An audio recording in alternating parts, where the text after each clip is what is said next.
بسم اللہ الرحمن الرحیم. ہارون رشید عرض کر رہا ہوں. السلام علیکم ورحمۃ اللہ وبرکاتہ. کتاب میرے خیال میں تو بڑی اہمیت کی حامل تھی. میم بے خالد صاحب کی کتاب قدرت اللہ شہاب کے ساتھ ایوان صدر میں 16 سال علم العرفان پبلشرز نے چھاپی ہے. میں کوشش کروں گا کہ ساری پڑھ کے آپ کو سنا دوں. اس لیے تیسرے دن آپ نے کسی دلچسپی کا مظاہرہ نہیں کیا، لیکن اب میں وعدہ کر چکا ہوں جو تھوڑے سے لوگ دیکھتے ہیں، اب ظاہر ہے انہیں تو محروم نہیں رکھنا چاہیے. جو لوگ خریدنا چاہیں گے علم عرفان پبلشرز ہے، الحمد مارکیٹ، اردو بازار، لاہور میں. فون نمبر بھی ہیں، میں دے دوں گا کسی کو، تو وہاں سے خرید سکتے ہیں. کیا شاندار کتاب ہے جی، کتنی سچائی کے ساتھ لکھی گئی ہے، اور زبان بھی عمدہ بڑی حد تک. شہاب صاحب جیسی نہیں ہے، لیکن شاہ صاحب کی کتاب میں بہت مغالطے ہیں. وہ بڑھاپے میں انہوں نے لکھی ہے، اس میں افسانہ نگاری بہت ہے، بہت سی کام کی باتیں بھی ہیں. تو یہ جناب غلام محمد کا ذکر تھا. میم بے خالد لکھتے ہیں 1955 کے شروع میں غلام محمد بیمار ہو گئے اور انہیں صاحب فراش ہونا پڑا. دیوا شریف لکھنؤ بھارت میں ہے، ظاہر ہے لکھنؤ بھارت میں ہی ہے، یہ تو آپ جانتے ہیں. میں ان کے مرشد سید وارث علی شاہ کے دربار کے سجادہ نشین سید رضی احمد صاحب تشریف لائے ہوئے تھے اور غلام محمد کے مہمان تھے. انہیں مشورہ دیا کہ ڈاکٹری علاج معالجہ کی بجائے دیسی طریقہ علاج سے استفادہ کرنا چاہیے. گورنر جنرل کے سرکاری معالج کرنل محمد سرور کی شدید مخالفت کے باوجود سید رضی احمد کے مشورے کو پذیرائی نصیب ہوئی. ممکن ہے غلام محمد نے یہ سوچا ہو کہ علامہ اقبال بھی تو کرنل امیر چند اور کرنل رائی بخش کے علاج کے ساتھ حکیم محمد حسن کرشی کی دعا بھی استعمال فرماتے تھے، بلکہ دلی کے حکیم نابینا بھی دعا بھیجتے تھے. میرا خیال ہے حیدرآباد کے تھے حکیم نابینا، یہاں انہیں مغالطہ ہوا. چنانچہ سید رضی احمد کی سفارش پر لکھنؤ سے ایک حکیم صاحب تشریف لے آئے. حکیم صاحب کی عمر 95 برس سے کچھ اوپر بتائی جاتی تھی. ریش مبارک اور بھویں برف کی طرح سفید، مگر باقی ماندہ صحت قابل رشک تھی. کمر بانس کی طرح سیدھی، اور فن طب میں سند کے طور پر 30 یا 35 سالہ زوجہ اور 6-7 برس کی بچی ہمراہ لائے تھے. بڑی خوبی یہ کہ دلی کے حکیم نابینا کی طرح، میرا خیال تھا حیدرآباد کے ہیں، حکیم نابینا کی طرح یہ بھی نابینا تھے، اور اضافی خوبی یہ کہ وارثی تھے. لہذا غلام محمد کے پیر بھائی ہونے کا شرف حاصل تھا. انہیں سیکریٹریٹ بلاک کے ساتھ ٹھہرانے کا بندوبست کر دیا گیا. کے ساتھ انہوں نے لکھا ہے، کہیں کہیں کوئی غلطی ہے. 2-3 تحقیق و تشخیص میں لگ گئے. پھر نسخہ تجویز ہوا. نسخہ میں دیگر مرکبات اور مقویات کے علاوہ چڑوں کے مغز کا کشتہ مغز کنجش کے نر بھی شامل تھا. مطلوبہ تعداد میں چڑوں کی فراہمی عملے کے سپرد ہوئی، اور کشتہ کی تیاری قبلہ حکیم صاحب اور ان کی اندرون خانہ نے اپنے ذمے لے لی. کراچی اور حیدرآباد کے چڑی مار، کراچی میں تھا کیپٹل اس وقت. کراچی اور حیدرآباد کے چڑی مار جال بھر بھر کر لاتے اور جھولیاں بھر بھر کر لے جاتے. جب سب چڑی مار عاجز آ گئے اور حکیم صاحب کی زبان پر ابھی حلم مزید تھا، تو حیدرآباد کے کمشنر چودھری نذیر احمد نے دست تعاون بڑھایا. چڑوں کو ذبح کر لیا جاتا اور ان کی نصف بہتر کو ہوا میں آزاد چھوڑ دیتے. چڑوں کا کشتہ بنتا اور چڑیاں کشتہ ستم. ایک نر مرد کے لیے نر مغز درکار تھا کہ شکار مردہ سزاوار شہباز نہیں. کل کتنے چڑے کام آئے اور کتنی چڑیوں کا سہاگ لٹا، اس کا اندازہ لگانا مشکل ہے. بہرحال کشتہ تیار ہوا تو ہوش شافی کے ورد کے ساتھ ایک مشکال بعد از تام نوش جان فرمانے کا عمل شروع ہوا. پتہ نہیں مشکال کتنا ہوتا ہے، وہ حکیم کہتے ہیں تنکے کے برابر، پتہ نہیں وہی ہو. کافی روز گزر جانے کے بعد بھی غلام محمد کی صحت میں کسی قدر افاقے کے آثار نمودار نہ ہو سکے. کرنل سرور پریشان تھے، ان کے معالج کرنل سرور پریشان تھے کہ دیسی اور بدیسی دواؤں کے کاکٹیل سے گورنر جنرل صاحب کی رہی صحیح صحت کا بھی کباڑہ ہو جائے گا. کسی نے یہ شوشہ بھی چھوڑ دیا کہ چڑوں کے مغز کا کشتہ جو لاٹ صاحب کے لیے تیار ہوا تھا، قبلہ حکیم صاحب خود استعمال فرماتے ہیں، اور لاٹ صاحب کو ویسی ہی کوئی اور کشتہ نما چیز کھلائی جا رہی ہے۔ ہر کوئی اس لطیفہ نما افواہ سے لطف اندوز ہو رہا تھا، مگر بات ایسی تھی کہ جس کی تصدیق یا تردید صرف حکیم صاحب ہی فرما سکتے تھے۔ شہید چڑوں کا لال لال لہو رنگ لے آیا، کشتہ مغز کنجوش تلفظ میں کوئی غلطی ہو جائے تو معافی چاہتا ہوں۔ یہ ایسے مستعمل الفاظ چونکہ نہیں رہے، نر کی بدولت یعنی چڑوں کے مغز کی بدولت گورنر جنرل صاحب کے کئی عوارض کا کشتہ بن گئے۔ جسمانی تکالیف کے علاوہ دماغی کیفیت بھی متاثر ہوتی نظر آئی تو سید رضی احمد صاحب اور قبلہ حکیم صاحب میں اہل و عیال لکھنؤ سدھارے۔ کاروبار مملکت میں خلل واقع ہونے لگا تو وزیر وزراء فکرمند ہوئے۔ سب سے زیادہ متفکر امور داخلہ کے وزیر با تدبیر میجر جنرل اسکندر مرزا نظر آتے تھے۔ غور و فکر بسیار کے بعد اگست میں کابینہ نے غلام محمد کو 2 ماہ کی رخصت دے دی اور سکندر مرزا کو ایکٹنگ گورنر جنرل بنا دیا۔ لطف کی بات یہ ہے کہ اس ساری کارروائی کو غلام محمد سے پوشیدہ رکھا گیا، یعنی حکمران فارغ ہے اور اسے یہ بات معلوم ہی نہیں ہے۔ کیا کہ آپ روتے ہیں، یہ محلاتی سازشیں تو قائد اعظم کے بعد مستقل ہوتی رہیں۔ غلام محمد کی شخصیت کے چند پہلو: بے حد فعال اور تیز رو۔ غلام محمد جسمانی اعتبار سے بے شک کسی حد تک مفلوج تھے، مگر دماغی لحاظ سے حسب سابق چاق و چوبند، تانا آسانی سے شدید نفرت کی وجہ سے کسی بھی تنا آسان سے نباہ نہ کر سکتے تھے۔ قوت ارادی اور قوت فیصلہ کا مالک، جرأت اور خود اعتمادی کا پیکر، ہر دم رواں ہر دم جواں ہے زندگی کا قائل۔ اللہ تعالیٰ نے غلام محمد کو غیر معمولی کام کرنے کے لیے غیر معمولی صلاحیتوں سے نوازا تھا، مگر بقول شاعر کچھ تو ہوتے ہیں محبت میں جنوں کے آثار اور کچھ لوگ بھی دیوانہ بنا دیتے ہیں۔ ایک مخصوص طبقے نے ان کی درست مزاجی کے کئی خود ساختہ افسانے پھیلا رکھے تھے۔ مشہور کر رکھا تھا کہ وہ لوگوں کو پنجابی زبان میں ماں بہن کی گالیاں دیتا ہے، حالانکہ میں نے 4 برس کے دوران ان کے منہ سے کبھی گالی نہیں سنی۔ اپنے ذاتی اور دیرینہ ملازم محمد دین اور قاسم خان کو کبھی کبھار بے وقوف یا الو کہہ دیتے۔ سٹاف کے ساتھ لہجہ درست ضرور تھا، مگر الفاظ درست ہوتے۔ ایک دفعہ اپنے ایک سٹاف ممبر کو پہلے اس کی غلطیاں بتائیں، پھر چلتے وقت کہا، I thought I was the only fool here, but there are bigger fools around me۔ میں سمجھتا تھا میں اکیلا احمق ہوں، مگر میرے ارد گرد مجھ سے بھی بڑے احمق موجود ہیں۔ غلطیاں جن کی انہوں نے نشاندہی کی تھی وہ یقیناً غلطیاں ہی تھیں، لیکن ہدایات دیتے وقت انہوں نے جس تیزی و تندی کا مظاہرہ کیا اس میں غلطیوں کا ارتکاب ناگزیر تھا۔ غلام محمد، یہی شہباز شریف کا بھی یہی حال ہے۔ ان کے ساتھ جو لوگ رہتے ہیں اگر غیر معمولی حساب نہ ہو تو زندگی ان کی عذاب ہو جاتی، بالکل یہی حال۔ اور غلام محمد تو طاقتوروں سے نہیں دبتا تھا، یہ طاقتوروں کی خوشامد بھی کرتے ہیں شہباز صاحب۔ غلام محمد گرمیوں کے 1-2 مہینے کسی ٹھنڈی جگہ پر گزارا کرتے۔ ایک سال ایبٹ آباد کے قریب نواں شہر میں قیام تھا۔ دونوں نواسیاں بیگم حسین ملک کی بیٹیاں بھی ہمراہ تھیں۔ ساتھ والے کمرے میں مقیم چھوٹی چھوٹی بچیاں صبح اٹھ کر کھیلنے لگ جاتی۔ یہ بچوں کا جو یہ مغز ہوتا ہے پیچھے، یہ انہیں ٹکنے نہیں دیتا۔ اس میں قدرت نے یہ صلاحیت رکھی ہے، بدیت کی ہے کہ بچے جو ہیں آرام سے نہ بیٹھیں، یہ ان کی صحت کے لیے ضروری ہے، یہ فطری ہے۔ بچوں کو کھیلنے سے جو لوگ روکتے ہیں وہ بہت بڑی غلطی کرتے ہیں۔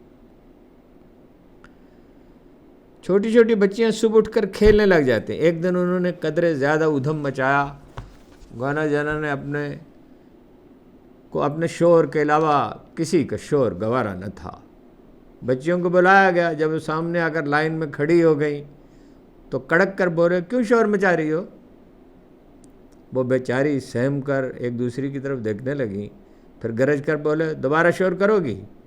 بے حد ڈر گئی تھیں، بھرائی ہوئی آواز میں گھبرا کر ایک ساتھ بولی، جی کریں گے۔ پھر کڑکے، کرو گی؟ جی کریں گے۔ دوبارہ تو نہیں کرو گی؟ جی نہیں کریں گے۔ آیا نے آگے بڑھ کر معافی مانگی اور بسکتی ہوئی بچیوں کو لے گئی۔ گورنر جنرل کی خشمناک نظروں نے دروازے تک ان کا تعاقب کیا۔ غلام محمد ہمیشہ اردو یا انگریزی میں گفتگو کیا کرتے۔ میں نے 4 برس کے عرصے میں ان کی زبان سے پنجابی کا صرف ایک فقرہ سنا۔ اپنے دیرینہ دوست ڈاکٹر خلیفہ عبدالحکیم کو بتا رہے تھے، بڑے دانشور تھے، ڈاکٹر خلیفہ عبدالحکیم کو بتا رہے تھے کہ چوٹ کی وجہ سے ان کے گھٹنے میں درد ہے۔ فکرے کو دہرایا بھی مگر خلیفہ صاحب سمجھ نہ سکے۔ غلام محمد نے خلیفہ صاحب کے کان کے قریب منہ لے جا کر کہا، میرے گوڈے وچ پیڑے، سٹ لگ گئی ہے۔ یہ کہا اور منہ کو واپس اپنی اصل پوزیشن پہ لاتے ہوئے اتنے زور سے ہنسے کہ تھوک کی چھینٹوں سے اچھا خاصا چھڑکاؤ ہو گیا۔ ایسے ایسے لوگ اس ملک میں حکمران رہے ہیں۔ یہ تو خیر دیانتدار تھے، آپ تو ٹھگ ہیں، ٹھگ۔ مالی معاملات میں غلام محمد کی احتیاط اور دیانت قابل ستائش تھی۔ یہ وہ نعمت ہے جو خدا کی طرف سے بہت کم لوگوں کو عنایت ہوتی ہے۔ ذاتی خط و کتابت کے لیے بازار سے رائٹنگ پیڈ، لفافے اور ٹکٹ خریدے جاتے۔ ذاتی استعمال کے لیے بازار سے رائٹنگ پیڈ، لفافے اور ڈاک کے ٹکٹ خریدے جاتے، جس کا ماہانہ حساب دینا پی اے کے فرائض میں شامل تھا۔ یہاں نواز شریف صاحب دیگیں منگواتے تھے ہریسے کی، اور وہاں ایک دفعہ یہ واقعہ ہوا، کوئٹہ تشریف لے گئے، ابھی جوان تھے اس وقت، 1990 کی بات ہے، کوئٹہ تشریف لے گئے تو ناشتے کا بندوبست تھا، تو کسی کان میں پوچھا، پائے ہیں؟ پائے بعد میں چھوڑ دیے، ویسے پرابلم ہو گیا تھا، اب عرصے سے نہیں کھاتے پائے، تو انہوں نے نہیں، تو انہوں نے لاہور جا کر ناشتہ کرا۔ تو اس کا ڈاک کے لفافے ڈاک کے ٹکٹ خریدے جاتے، جس کا ماہانہ حساب دینا پی اے کے فرائض میں شامل تھا۔ گزشتہ ماہ کا حساب دے کر اگلے ماہ کے لیے ایڈوانس مل جاتا۔ اپنے دوستوں کو اکثر تحائف بھیجتے اور پارسلوں پر ذاتی حساب سے ٹکٹ لگاتے۔ سرکاری مصارف اور نجی مصارف کے فرق کو ملحوظ رکھنے کی سختی سے ہدایت تھی۔ اس قسم کے احتیاط سکندر مرزا میں دیکھی نہ فیلڈ مارشل ایوب خان میں۔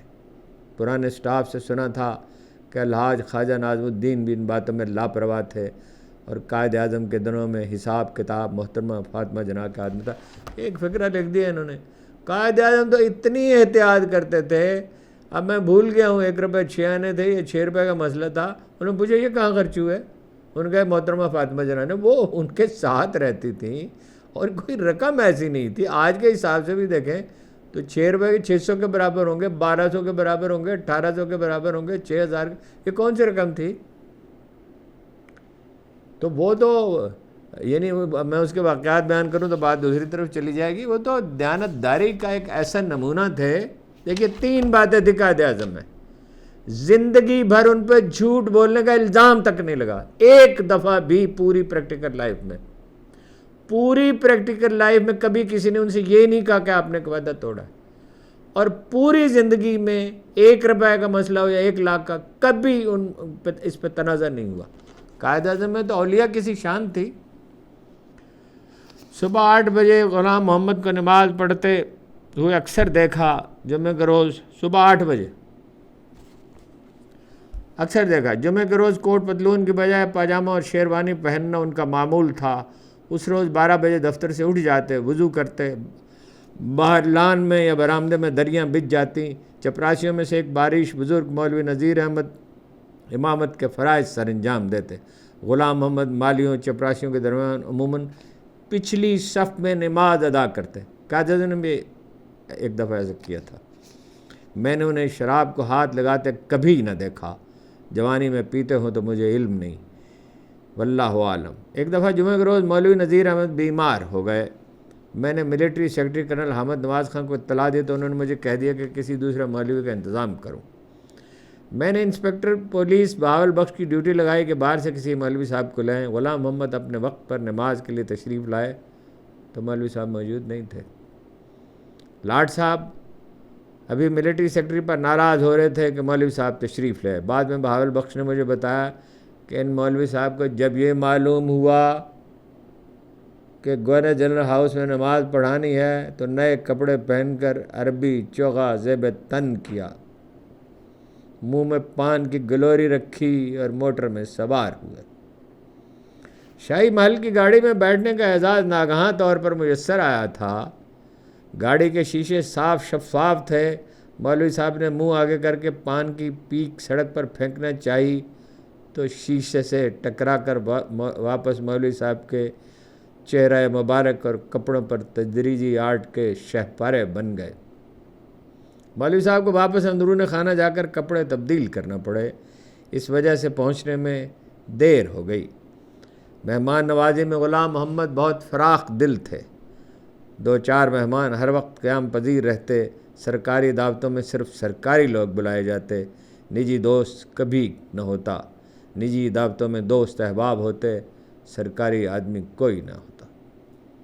ہر ماہ خوراک و طعام خانے کی مد کی رقم کا حساب ہوتا ہے۔ جتنی رقم بچ رہتی اسے قانوناً اپنے ذاتی اکاؤنٹ میں جمع کر لینے کے حقدار تھے، جس طرح کہ سکندر مرزا اور ایوب خان کے دور میں ہوتا تھا، مگر غلام محمد رقم الگ جمع رکھتے اور ہر دوسرے تیسرے مہینے شہر کے یتیم خانوں کے بچوں کی دعوت ہوتی، دیگیں پکتی، دریاں بچ جاتی، بچوں کے ساتھ خود بھی بیٹھ جاتے، ان کو زبردستی کھلاتے جاتے وقت سب بچوں کو کچھ روپے تقسیم کرتے۔ یتیم خانے کے مینیجروں کو البتہ ہمراہ آنے کی اجازت نہیں تھی۔ ان کے ایک دیرینہ دوست اور پیر بھائی اسماعیل صاحب ہوتے تھے۔ یہ صاحب ریلوے کے درمیانہ درجہ کے ریٹائرڈ ملازم اور لکھنوی تہذیب و تمدن کا نمونہ تھے۔ ہمیشہ شیروانی اور کھلی موری کا پاجامہ اور سر پر کپڑے کی ٹوپی پہنتے۔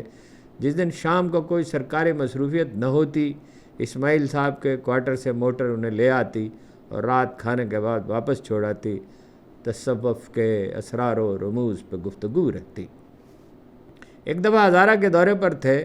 مانسیرا کے سرکٹ ہاؤس میں عمائدین شہر استقبال کے لیے موجود تھے۔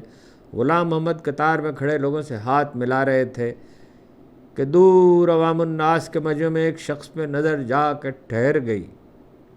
قطار چھوڑ کر اس کی طرف چل دی اور پوچھا، تم غلام ربانی ہو؟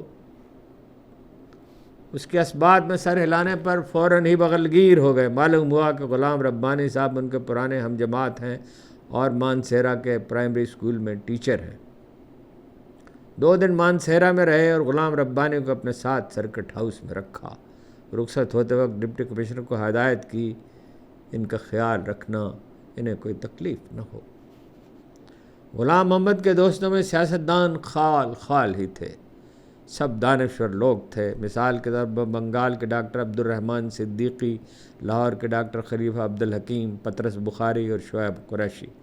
سیاستدانوں میں صرف چودھری خلیق الزماں سے دوستی تھی۔ سر سلطان شاہ محمد آغا خان سوئم سے ذاتی مراسم تھے اور باقاعدہ خط و کتابت تھے۔ بڑے آدمی تھے سر آغا خان۔ حتیٰ کہ اپنی وصیت کے متعلق بھی سر آغا خان نے غلام محمد کو آگاہ کر رکھا تھا کہ اپنے بیٹے پرنس علی خان کے بجائے پوتے پرنس کریم کو اپنا وارث اور گدی نشین بنائیں گے۔ سر آغا خان کا اصرار تھا کہ عربی کو پاکستان کی قومی زبان کے طور پر اختیار کیا جائے۔ غلام محمد کو آغا خان سے اتفاق تھا، مگر ایک طبقہ شدید مخالف تھا اور قائد اعظم کا حوالہ دیتا کہ صرف اردو کو قومی زبان حوالہ دے کر صرف اردو ہی کو قومی زبان قرار دینے پر مصر تھا۔ بنگالی زبان کا مسئلہ کھڑا ہو گیا اور سر آغا خان کے خیال میں اس بحث کا واحد حل عربی زبان اختیار کرنا تھا کہ نہ صرف پاکستانی متحد ہوں بلکہ عالم اسلام کو تقویت ملے۔ غلام محمد کی ایک بیٹی اور ایک بیٹا تھا۔ بیٹی اقبال بیگم بڑی تھیں، اپنے کزن مسٹر حسین ملک کی اہلیہ تھیں۔ حسین ملک نجی کاروبار کرتے تھے۔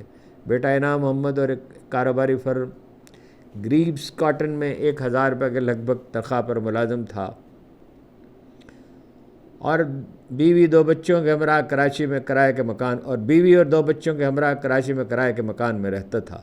ہفتہ 10 روز بعد بیوی بچوں کے ہمراہ والد سے ملنے گورنر جنرل ہاؤس آیا کرتا۔ ان کے باپ کے ساتھ نہ گورنر جنرل ہاؤس میں رہائش اختیار کی، نہ کسی سرکاری سہولت سے فائدہ اٹھا۔ صدر غلامی صاحب کے بالکل ایسے تھے۔ غلام محمد اپنے بیٹے کی مالی مدد کر دیتا تھا، مگر کسی بہتر نوکری کی تلاش یا کوئی اور منافع بخش دھندا کرنے میں مدد نہ کی۔ بیٹا بھی اپنے باپ کی طبیعت سے واقف تھا، اس لیے باپ کے نام یا عہدے کو استعمال کرنے کی کبھی کوشش نہ کی۔ غلام محمد کا صرف ایک ہی ذاتی مکان لاہور چھاؤنی میں تھا، جس میں ان کی والدہ، بیوی اور چھوٹا بھائی ملک عبدالحمید رہتے تھے۔ سوء اتفاق کہ سکندر مرزا کی پہلی بیگم کا نام تاج بخت تھا، مگر سرتاج جب تاج و تخت کا مالک بنا تو تاج بخت دیکھتی رہ گئی اور خاتون اول ہونے کا شرف ایرانی نژاد ناہید خانم کو حاصل ہوا۔ غلام محمد کی خوبیوں اور کمزوریوں دونوں میں شدت تھی۔ ان کی سب سے بڑی کمزوری حسن تھا۔ حسین صورت انہیں میلوں دور سے نظر آ جاتی، پھر جس سے ایک دفعہ دوستی ہو گئی تمام عمر نبھایا، جغرافیائی سرحدیں بھی حائل نہ ہو سکی۔ غلام محمد کے کریکٹر میں جہاں بھی تضاد تھا، کھلا اور واضح تھا، اور انہوں نے اپنی کسی کمزوری پر پردہ ڈالنے کی کبھی کوشش نہ کی تھی۔ اس اعتبار سے وہ کھلی کتاب تھے۔ مندرجہ بالا مذکورہ کمزوری کے ساتھ ساتھ مذہب سے بالہانہ لگاؤ تھا، اور ایسے لگتا تھا جیسے گھبرا کہ کبھی اٹھے تو میں خانے سے ہو آئے، پی آئے تو پھر بیٹھ رہے یاد خدا میں۔ ایک دفعہ اپنا آباد کے جلسہ میں تقریر کرتے ہوئے فخریہ کہا، ناظم بنا میں خود کے غلام محمد است، میں اپنے آپ پہ نازاں ہوں کہ محمد کا غلام ہوں صلی اللہ علیہ وسلم۔ اپنے لڑکے کا نام انعام محمد تجویز کرنا ضرور اسی جذبے کا مظہر ہوگا۔ جناب رسالت مآب سے بے پناہ محبت و عقیدت تھی۔ ان کی شدید خواہش تھی کہ زندگی کے آخری ایام مدینۃ الرسول میں مسجد نبی کے پاس بسر ہوں۔ ملک عبدالعزیز بن سعود نے اسی خواہش کو محسوس کر کے مسجد نبی کے باب جبریل کے عین سامنے والا مکان پیش کر دیا تھا۔ یہ مکان آج کل پاکستان ہاؤس کہلاتا ہے اور پاک سعودی دوستی کی سب سے پہلی نشانی ہے۔ میں نے آپ سے عرض کیا کہ مکہ والے پاکستان ہاؤس کی طرح اب اس کو بھی دوسری جگہ منتقل کر دیا گیا تھا۔ فقراء اور اصفیاء سے بڑی عقیدت تھی، صوفیاء سے بڑی تکلیف پہنچتی ہے اس بات سے۔ صوفیوں کے ذکر سے بعض لوگوں کو اتنی تکلیف پہنچتی ہے، ریاکار مولویوں کو، جس کی کوئی حد نہیں۔ بزرگوں کے مزارات پر حاضری دیتے وقت جذبات سے مغلوب ہو جاتے۔ لاہور میں قیام کے دوران داتا گنج بخش کے مزار پر حاضری ضروری ہوتی۔ مجاور اور گدی نشین قسم کے لوگوں کو ناپسند کرتے۔ سندھ کے دورے پر تھے تو بھٹ شاہ میں شاہ عبداللطیف اور سیون شریف میں لال شہباز قلندر کے مزاروں پر محفل سما میں شرکت کی۔ اچھ ہے اصل میں اچھ شریف میں حضرت مخدوم جہانیہ جہاں گشت اور ملتان میں خواجہ بہاؤالدین، خواجہ صدر الدین اور خواجہ رکن الدین المعروف رکن عالم کے مزاروں پر کچھ فاصلہ پیدل طے کرتے۔ ایک مرتبہ وادی کاغان جاتے وقت بالا کوٹ کے مقام پر سید احمد شہید کے مزار پر رک گئے اور فاتح خانے کے دوران رومال آنسوؤں سے تر ہو گیا۔ خود سید وارث علی شاہ سے بیعت تھے، جن کا مزار لکھنؤ کے قریب دیوا شریف میں مرجع خاص و عام ہے۔ اپنے مرشد کی پیروی میں ہمیشہ فرش پر سوتے اور سرانے شاہ صاحب کی تصویر رہتی۔ دورے پر یہ تصویر ساتھ جاتی۔ جس روز غلام محمد کا انتقال ہونا تھا، اس روز دوپہر کو سو کر اٹھے تو گھر والوں سے کہا لکھنؤ جانے کے لیے ہوائی جہاز چارٹر کرو، کیونکہ شاہ صاحب یعنی سید وارث علی شاہ خواب میں ملے ہیں اور انہوں نے رات 10 بجے ملاقات کا وقت دیا ہے۔ اسماعیل صاحب کو بلا کر ساتھ چلنے کی دعوت دی۔ سب لوگ سمجھانے لگے کہ آپ بیمار ہیں اور صبر کے قابل نہیں ہیں، مگر وہ خفا ہو کر غصے سے کانپنے لگے، حتیٰ کہ دل کا دورہ پڑا اور بے ہوش ہو گئے۔ ان کے ذاتی معالج ڈاکٹر سرور کو بلایا گیا۔ تقریباً 8 بجے ہوش میں آئے تو پوچھا جہاز تیار ہے؟ سب نے پھر سمجھانا شروع کیا، وہ پھر بے ہوش ہو گئے۔ یہ ان کی آخری بے ہوشی تھی۔ ٹھیک 10 بجے جان آفریں کے سپرد کر کے شاہ صاحب سے جا ملے۔ انا للہ و انا الیہ راجعون۔ یہ جو مولوی ہیں بڑے بڑے زوم تقوی کے مارے ہوئے اور خبت عظمت کے، یہ کہتے ہیں کہ تصوف ایک الگ مذہب ہے، یعنی جناب جنید بغداد سے لے کے خواجہ میر علی شاہ تک ہزاروں عظیم صوفیاء اور ان کے اربوں مرید، یہ سب ان کا مذہب اسلام ہے ہی نہیں۔ اب آپ اندازہ لگائیے کہ یہ کفر کا فتویٰ نہیں ہے تو اور کیا ہے۔ اب یہ کیا آدمی تھا غلام محمد، کوئی مثالی آدمی تو نہیں ہے۔ تو اب اس کے واقعات سے کیا چیز آپ نے اخذ کی؟ خیر گفتگو بہت لمبی ہو جاتی ہے. آپ کا بہت بہت شکریہ. پھر کبھی اس پہ بات ہوگی. تصوف.